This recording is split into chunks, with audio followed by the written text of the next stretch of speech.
notice what he said. After you do that, what's the next part of that you can do? After that. Who still got the scripture open?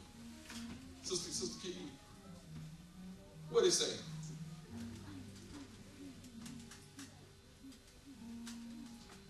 After you lay aside the waiting scene, and so either we say it's one word that come after that.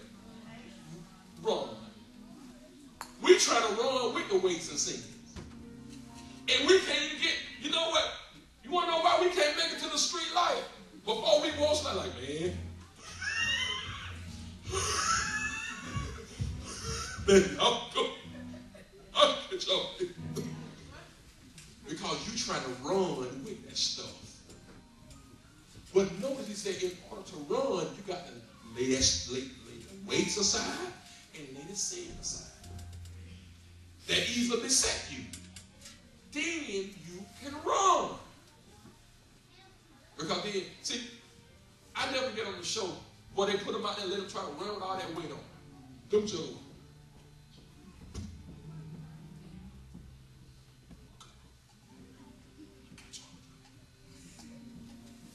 But then, watch it. When they laid aside the weight, when they laid that stuff aside, they were, hey, I'll take it. Still ready. But only after they laid that stuff aside. It come on tonight. I want y'all to watch it. Look at it. 8 o'clock. I want ABC. Watch it.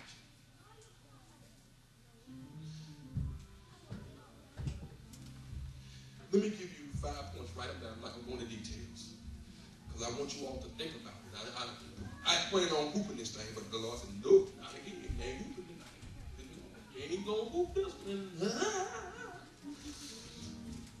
Number one, the biggest loser. You got to see yourself. You got to see, don't look at nobody else. Man, they hit. Because you know what? That's me. They hit. Number one, you've got to see yourself. And under that right is, I need help.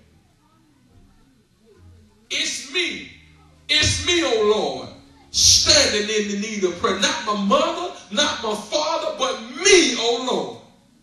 I need help. What happened? You got so used to praying for somebody else and don't pray for yourself. That's the very first stage. See yourself.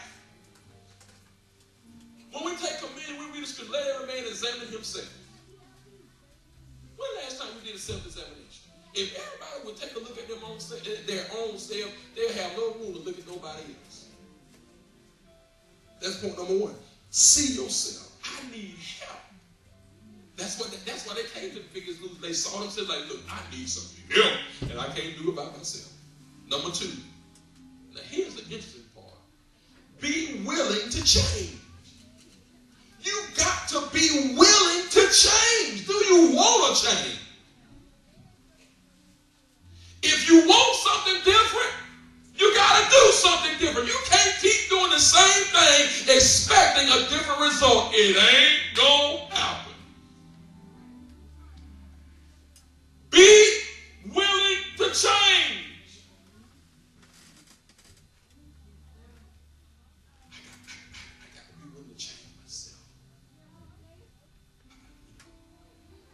He said, the biggest loser.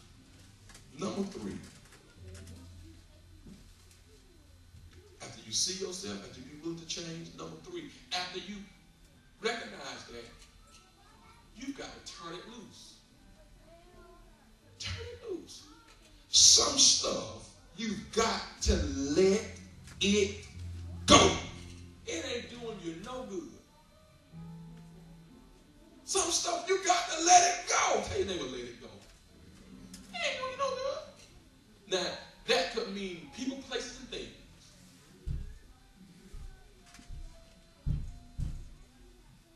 Let it go. Turn it loose. Number four. After you've done all that, now here comes the hard part. Work it. Tell your neighbor, work it, baby. Work it. Not to the men, to another man. You ain't got to say work it, baby. Work it. Keep at it. Don't give up. You might notice on The Biggest Loser, the trainers would not let them give up. They would be on that treadmill lifting weights. I'm like, I can't do it. I can't do it. They're like, no, don't you give up. Don't you give up. As a matter of fact, let me tell you something. You've come too far now to give up. God has. Let me tell y'all something. If God wanted you to die, you'd be dead a long time ago. If it was meant to kill you, you would be dead. What ain't meant to kill you makes you strong. Am I right, D? Work it. The easiest thing to do is to give up. That's the easy way out. That's the easy way. I just give up. That's easy. Everybody can give up. Keep at it. Don't give up. Work it. If you work it, number 5. Number 5.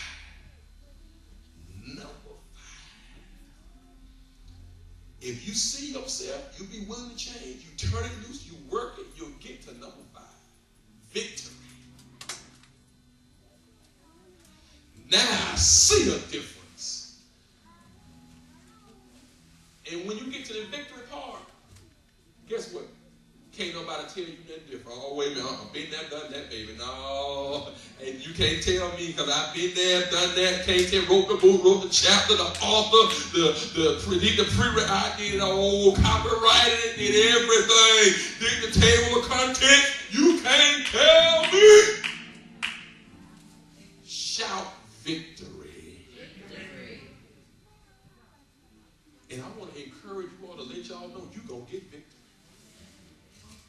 You're going to be the biggest loser. So when the time comes, when you stand, you're going to be like, look here, okay, all right, I started out weighing 920 pounds.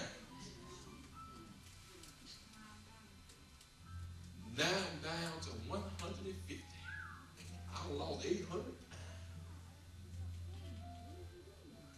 You're going to be the big. See, if the saints would get that attitude, let's get a, and right here in New Life, let's get a commentator. Who's going to be the biggest loser? See, everybody can't look at each other. We got to look at our own self. See, I know how much I weigh. You know how much you weigh. Now, come on, let's get these next 2 or 3 weeks of 09. Let's see who can be the biggest loser so that when January hit here, we can stand, slim, trim. Look at me now.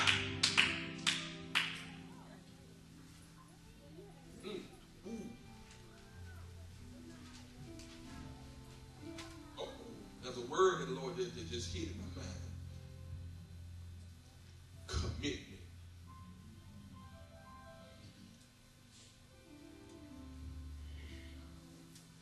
You got to be committed to it.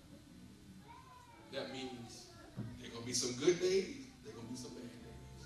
There are going to be some times. How many of y'all have ever lifted weights before? And boy, those first couple of days, you can't move. Oh my God. See, you know what that is? You know where that sodas come from? You use the muscles you've never used before. So guess what I tell you? It was there all the time. Oh, Lord, that's a whole other word. You have the muscles and the strength inside of you already to do it. It's there, but we just don't use it. So then when you start using it, guess what it's going to tell you? You ain't used me before. Why you using me now? But then notice what happens over a period of time. It don't hurt.